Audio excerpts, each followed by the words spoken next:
Okay, we're back on. We're talking about the Reagan administration. Let's start with actually the attempted assassination of him. Well, Ronald Reagan went to the Washington Hilton to go to AFL-CIO, I think it was a building conference or whatever it was, and it was kind of routine, and I almost didn't go. I mean, Frank Reynolds said, come on, let's go over and have lunch here at Duke Siebert's or wherever it was. You don't have to go up there, do you? Don't you have some other correspondents working with you? And I said, yeah, it's routine. Then I thought, nah, I'm the White House correspondent, I should go. So I said, thanks, Frank, I'll go. So I did. And after it was over, I said to our cuts camera, we had two cameras there, one on a fixed tripod taking the speech, and one on a shoulder harness, a cameraman moving around getting cutaway shots so we could edit the speech. And I said, get a few more cutaways and then come on up and, you know, as the president leaves the hotel. Our cuts camera got there just seconds before Ronald Reagan walked out and walked toward his limousine. And the crowd, as you know, we were behind a rope, but everyone's there. It's not a press pen, but only the press who you check their credentials, not anyone standing there. And I started trying to question Reagan on his policy toward Poland, and the Russians and the Soviets, rather, would they take over Poland now because there was unrest and what have you. He turned toward the rope line, at which point John Hinckley shot him and shot 3 other people. I heard the shots. They were about 5 feet away from me. I knew it was a gun. I'd been around guns in the Southwest and in Vietnam and elsewhere all my life. I knew it was a small caliber gun. I also knew instinctively, I mean, I wasn't thinking, but I knew that there would have to be shooting at the President of the United States. We shoot our presidents, or we try to. When was the last British Prime Minister shot? No. French President shot? No. But we do this as a people for some reason, and I don't want to get into all of that. So you knew it was, I watched him. I realized there was a commotion suddenly on my right, but I wanted to watch the president, and I did not think, he had a quizzical look on his face, the kind of look, what's going on here, I thought, as Jerry Parr and his colleague, another FBI agent, or other CIA, I'll get it right in a moment, Secret Service guy, pushed Reagan into the car. And of course, Tim McCarthy had taken a bullet. He was one of those who went down, another Secret Service agent. I didn't think he'd been hit. Now, we didn't have, no one was live then. We didn't have cell phones. No one had a radio. We're all kind of disconnected. So I ran to the bottom of the Hilton Hotel, grabbed a phone that was on the gray line. It's a tourist line that take people around town desk. No one was there. They'd been out to lunch or something. I called in. Fortunately, our telephone operator was on the switchboard. This was still before the days of Centrex. I said, quick, give us our common line. In other words, where everybody can hear there's a special report. And I reported what had happened and immediately went on radio. And I think I made, I've always said this and no one's contradicted me, the first broadcast report, if not the first report of the shooting of Ronald Reagan. And it is not something that I want on the wall as a model of clarity. I said shots have been fired at the president outside the Washington Hilton. At least 3 people have fallen to the ground. Blood was pouring from the head of one of them. The president was pushed in his car. I do not think he was been hit, but I can't be certain about that. I mean, it was kind of a disjointed thing. And then I went out and we started finding cars left. And as we know, Jerry Parr, when he saw the blood coming from the president's mouth, had the sense, the Secret Service agent, to divert the car. It was headed for the White House, to George Washington Hospital. And Ronald Reagan almost died. He almost collapsed as he walked in. Hitched, as Mike Deaver says, hitched up his pants, as he always did, buttoned his coat, got out of the car, and almost fell on his face in shock, and they saved his life. But immediately, the White House said he had not been hit, and he was on his way back. So the first view was that there had been an assassination attempt on the president. Others had been hit, no question about it, but not him.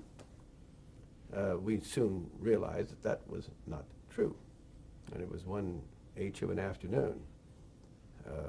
One of the things that happened, of course, was on the air, all 3 networks had Jim Brady, the press secretary, dying.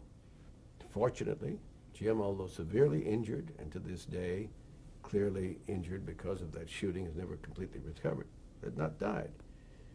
We were the last to do it, which doesn't give us any credit because we did it finally, but NBC and CBS reported his death. The Secret Service had erroneously believed that he died, and Senator Howard Baker's office in Capitol Hill had been told this. Reporters on Capitol Hill then got it from the staff of Senator Baker, who was the Republican leader, that Jim Brady was dead. We didn't immediately go on. We wanted confirmation. One of our reporters at the White House, talking to an assistant press secretary at the White House, he said, yes, we hear that Brady has died. Then we went on.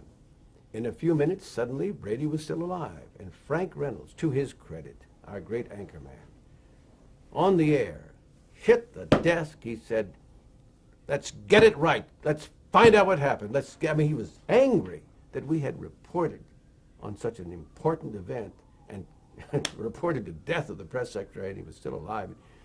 And some people criticized Frank. Oh, he lost his cool. I praise him for it. That was one of the most human things. But it was one heck of a day. And of course, we all know how Ronald Reagan endeared himself to the country, saying to his wife as he going in the operating room, honey, I forgot to duck.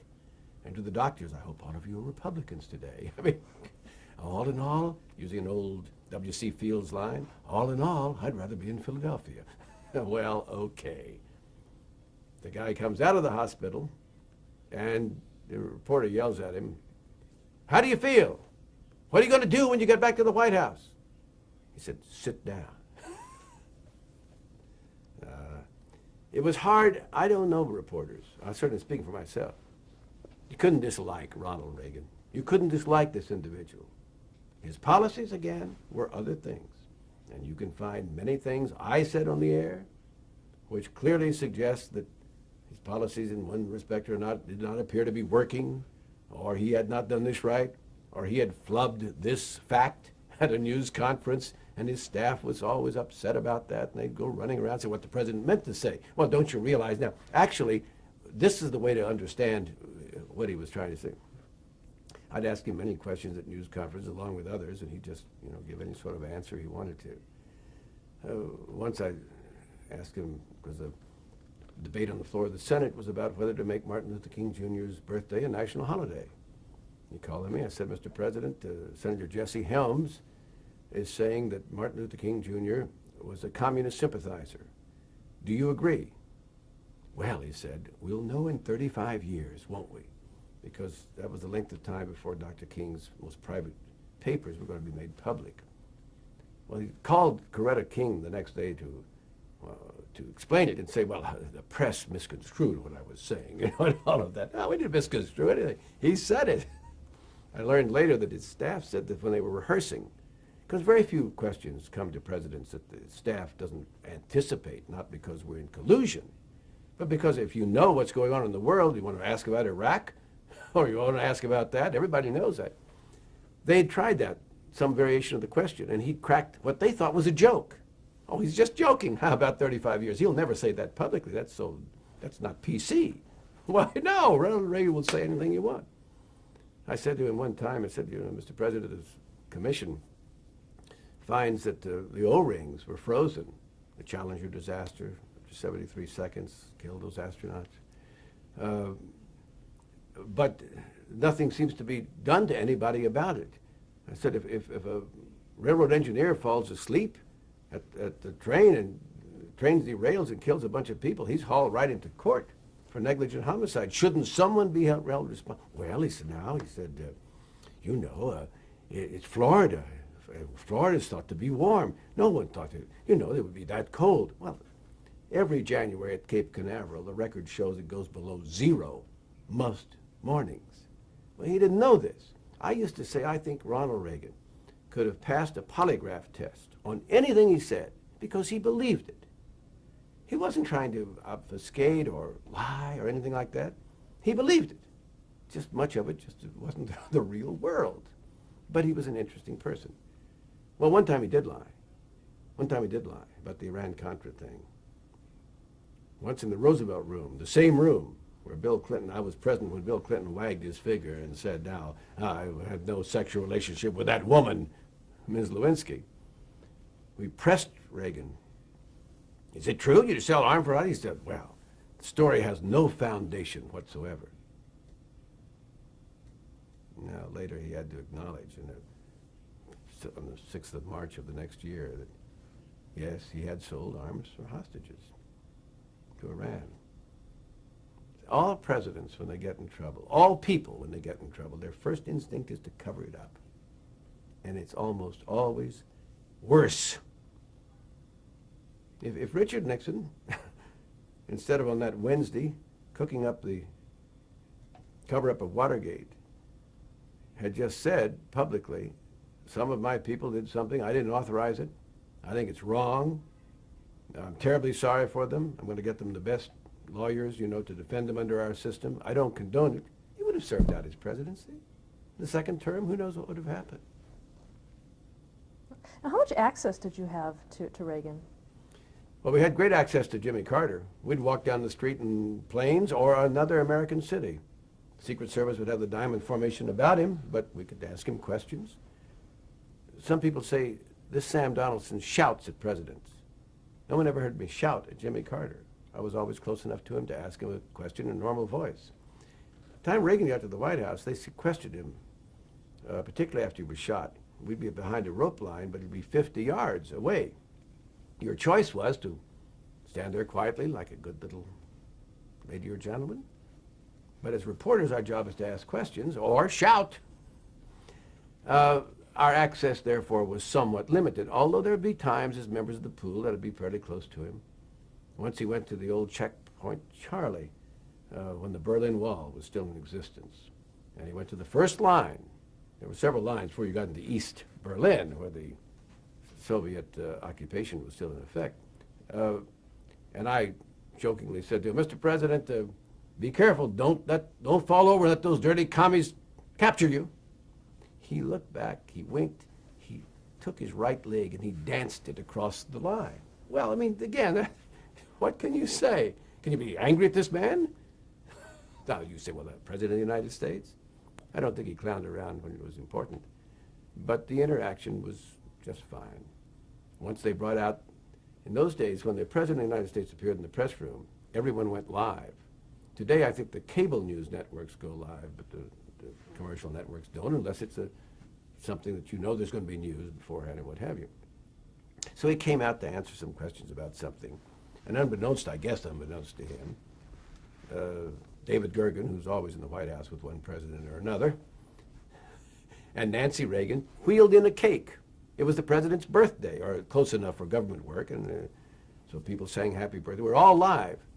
And she starts handing out cake. Give Sam a piece. Okay, fine. And I say, oh, Mr. President, I won't sell out for a piece of cake. I said it in a friendly fashion. He said, Sam, you sold out for a lot less. And people roared, and I roared, and what have you.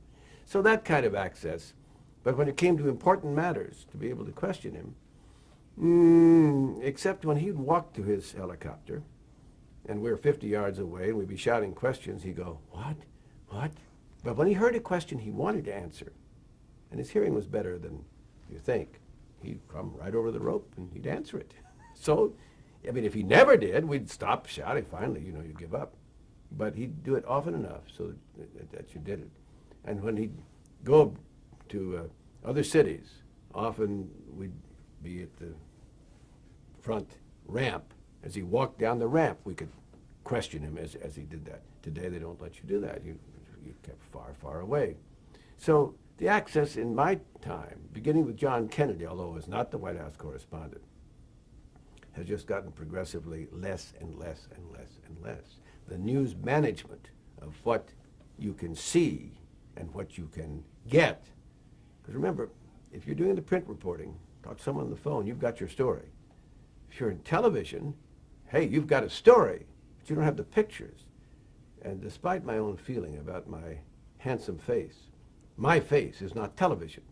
A picture of something that I've discovered or seen or that you ought to see, whether it's a hurricane devastation, whether it's a president doing something, that's the story for us. So we need that, and they know that, and they can control that now almost absolutely. Let's move on to This Week with David Brinkley. The great David Brinkley.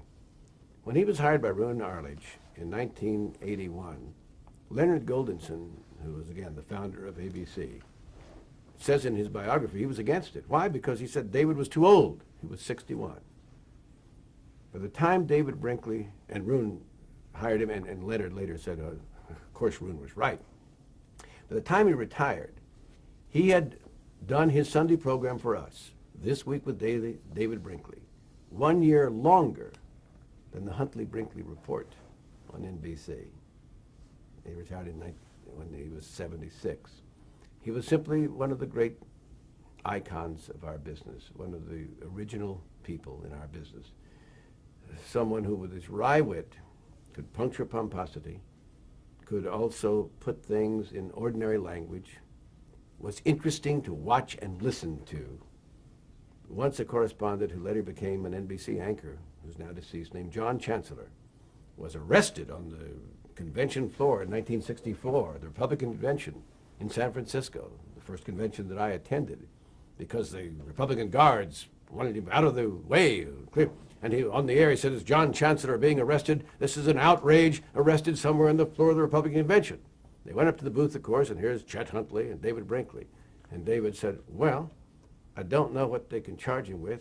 It can't be vagrancy. I know he has money in his pocket." And the way he said it, it just relieved the tension and all of that. Now, this week, he was the fulcrum. He was the reason I think people watched. But I was lucky enough to be part of then the family. And in television, if you have a family, whether it's a sitcom or, believe it or not, whether it's a news family that works. Here was George F. Will, the smartest kid on the block, the greatest conservative columnist I think we have to this day. But I mean, he'd throw Locke, a Rousseau, the Federalist Papers at you. And then I played Mr. District Attorney. Just right up. Why'd you steal the money? Come on, come clean. And David, the genial, gentle host welcoming you. It just seemed to work. And then the wonderful Cokie Roberts joined us. And she, of course, brought this great, great ability. John Tower, nominated by President George Herbert Walker Bush to be the Secretary of Defense. His old enemy in the Senate, who was the chairman of the Armed Services Committee, Sam Nunn, out to get him and not see him confirmed. And they all accused him of being a drunk and a womanizer. Well, he came on our Sunday program, David was off that Sunday, and announced to our great surprise that if I'm confirmed, I will not have another drop of spirits, alcohol during the entire time I was Secretary of Defense. Well, I said, "Well, Senator, but they also say you're a womanizer." "Well, Sam, what's a womanizer?" And I'm kind of flustered. And Cokie spoke up and she said, "Senator, I know one when I see one." And boy,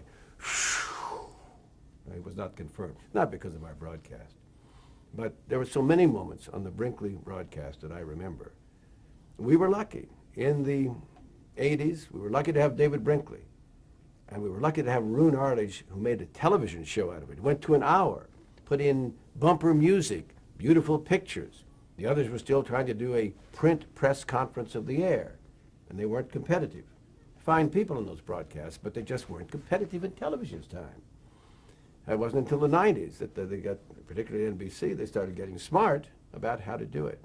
So we had, people would come on our program, or they wouldn't come on the other programs, or they'd come on our program first. We had that kind of competitive advantage, and it was just a terrific time. Talk about Primetime Live. Well, I can't talk about Primetime Live without talking for a moment, if I may, about Roone Arledge. He was the president of ABC Sports. He made ABC Sports #1, and Leonard Goldenson, our founder, said, "Go take the news division. It's the number 3. I don't know what to do." And he did in 1977, and I was very lucky. Because in 76, when Jimmy Carter made his nominating speech in New York City, at the end of it, I was up there on the platform. I just walked up and started interviewing him.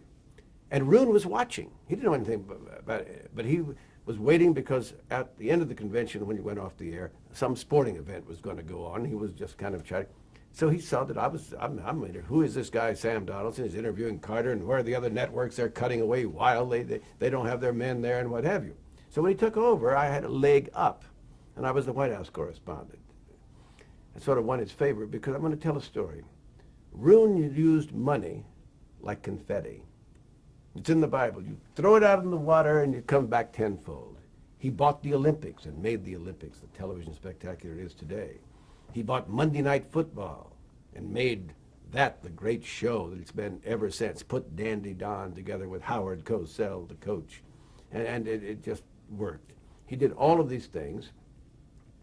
And so one day, shortly after he took over, I read in the newspaper that he was going to hire Cassie Mackin,